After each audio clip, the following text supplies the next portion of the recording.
What's up guys, it's Daz here, but you don't really care, as I'm still in a Zelda mood and Hyrule Warriors revealed the inclusion of a new character, Lana, and a reappearance from Agatha. So since anyone from the Zelda Universe could be included in the new game, even if they weren't playable in the canon game, I felt I would make a little list of character ideas that could be added to Hyrule Warriors. Spoiler warning for The Legend of Zelda, Skyward Sword, Wind Waker, Ocarina of Time, Twilight Princess, and Majora's Mask. This video was also made in early July of 2014, so the latest info is Agatha, and there may even be more stuff since the time of this being recorded and actually being uploaded, so we'll just have to see. Now, here are 35 character ideas for Hyrule Warriors. Right off the bat, let's start with a fan favourite character from maybe a not fan favourite game. Let Loose the Groose. Originating from Skyward Sword, Groose is a schoolmate to both Link and Zelda. However, if the Pompadour doesn't tell you already, Groose is not the nicest character. However, there is certainly potential with his clear upper body strength, and heck, I can imagine some crazy hair-related moves being implemented into his attacks. However, what's especially nice is as the game progresses, Groose one day follows Link to the ground, and from there reforms to a nicer person. He also builds his own train cannon. Let loose the Groose! Second on our list is a man who has shown his badassery throughout Wind Waker, despite being unplayable throughout the entire game. Some call him the Boat, but he really is the King of Hyrule. Mr. Sasspot was the leader of Hyrule during the time that Hyrule fell prior to Wind Waker. He has lived a life of regret since he could not save his kingdom. However, he redeemed himself by guiding the hero of winds across the seas.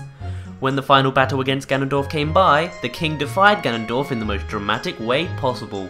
After being deemed worthy of the Triforce, the king soon drowned Hyrule and its problems, thus ending the cycle of reincarnation for Ganondorf.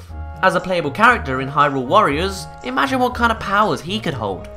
That old Ganon's no match for the king. Third on our list is probably a more open and basic way of viewing the characters in Hyrule Warriors. We have Link, Hylian, Zelda, Hylian. I think it's about time we get some more playable Zoras, Gorons, Gerudos, Kokiris, Koroks and Ritos, don't you? But how could that possibly work? Well, here's where the open-mindedness could come into play. Anyone could fill these gaps, really, though for the sake of this video, I'll fill in the gaps with some possible options. The Great Sages. That would mean that the playable Zora would be none other than Princess Ruto, perhaps with more aquatic and even ice moves. Gorons would be represented by Darunia with fire and rock based moves.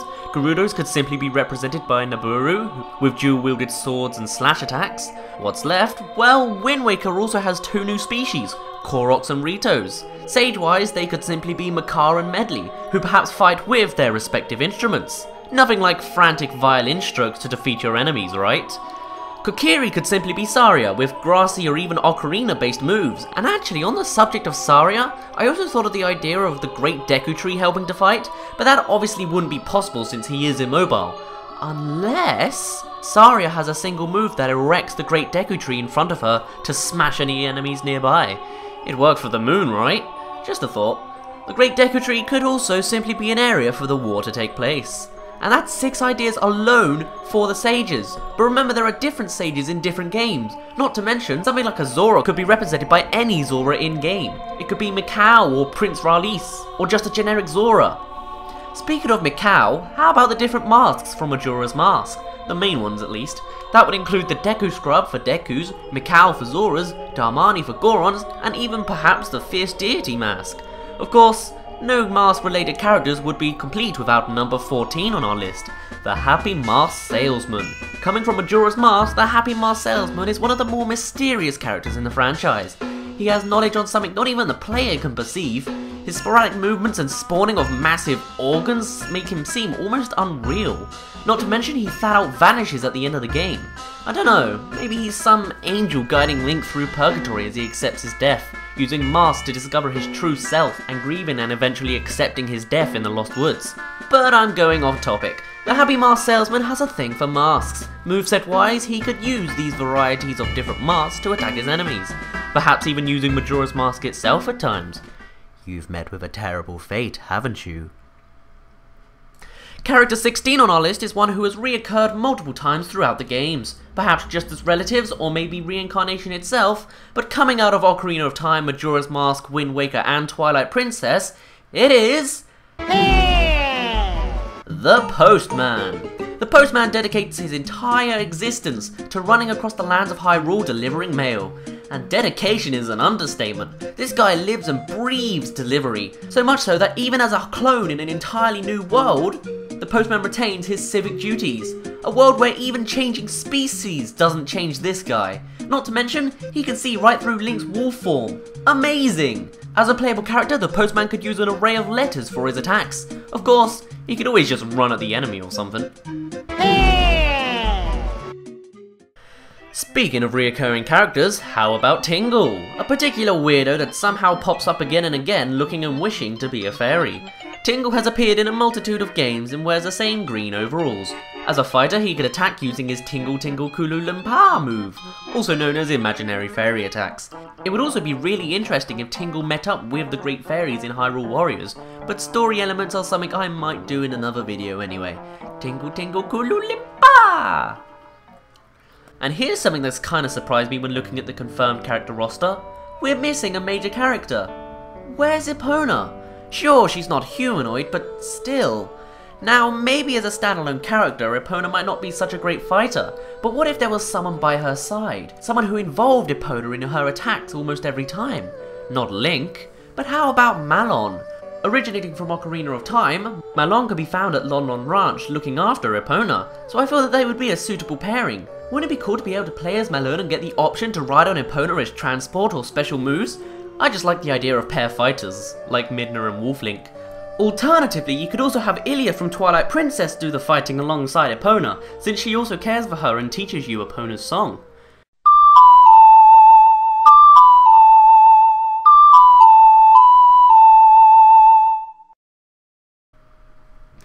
Speaking of Twilight Princess, and this might seem a little distasteful, but hey, what about the Twilight Kids as a group fighter? You've got Mallow and Tallow, which may also be based off of Malon and Talon, as well as the courageous Colin and Beth.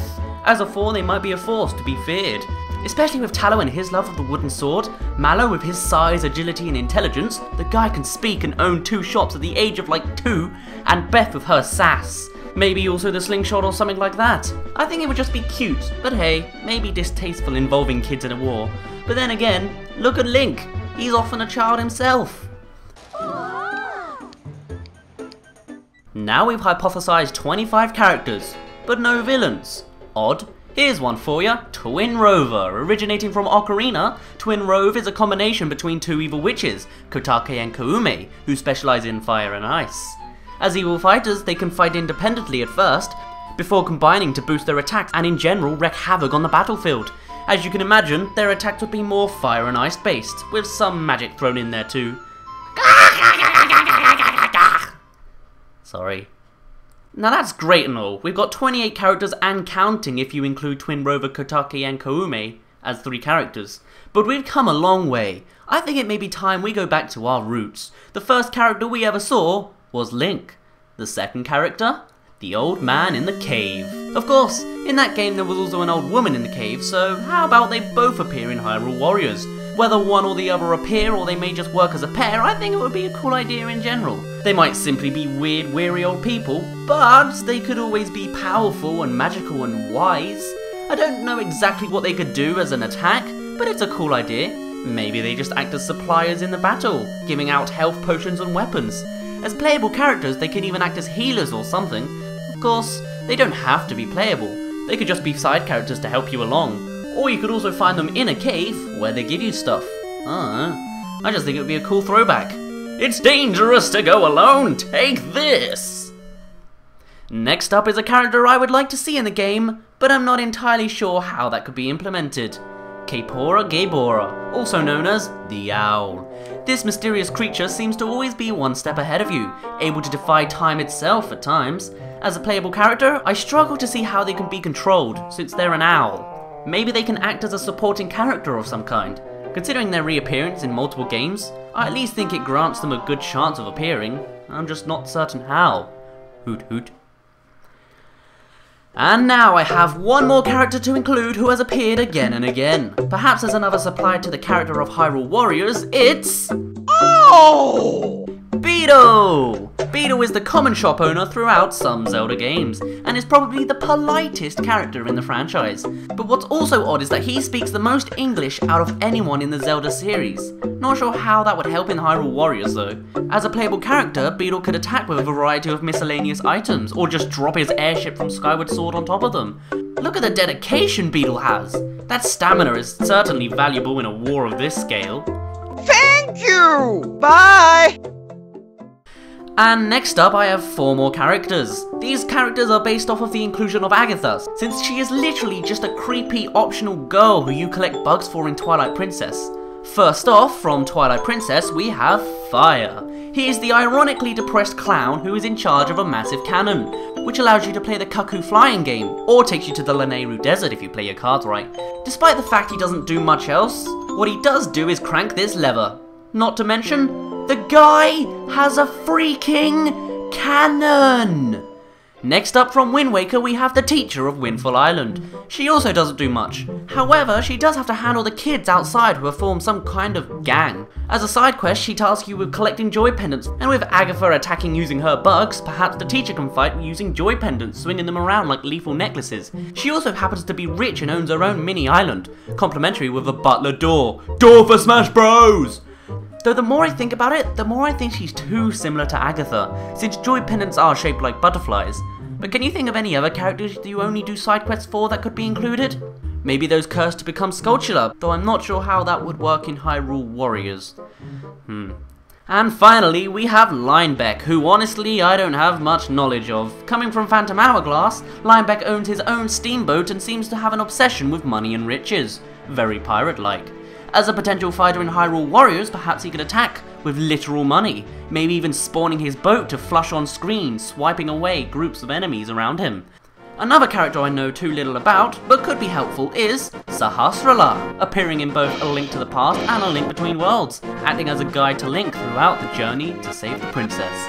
And that comes to a total of 35 characters for Hyrule Warriors. But in case you didn't count that many, here they all are in bulk. Groose, the King, Princess Ruto, Darunia, Neburu, Makar, Medley, Saria, Great Deku Tree, Macau, Prince Raleigh, Deku Scrub Mask, Darmani, Fierce Deity Mask, Happy Mask Salesman, Postman, Tingle, Epona, Malon, Ilia, Mallow, Tallow, Colin, Beth, Twin Rover, Kotake, Koume, Old Man, Old Woman, Kaepora Gaebora, Beetle, Fire, Mrs. Marie the Teacher, Lineback, and Sahasrahla. And that's not even including the new characters that are Hyrule Warrior exclusive. I obviously can't predict those ones. And actually, since producing this video, more have been revealed, such as Fi and things like that. But yeah, 35 character ideas for Hyrule Warriors. How do they sound? Got any more? I'm gonna end it off here. My name's been Daz, you didn't really care, and I'll see you in a bit.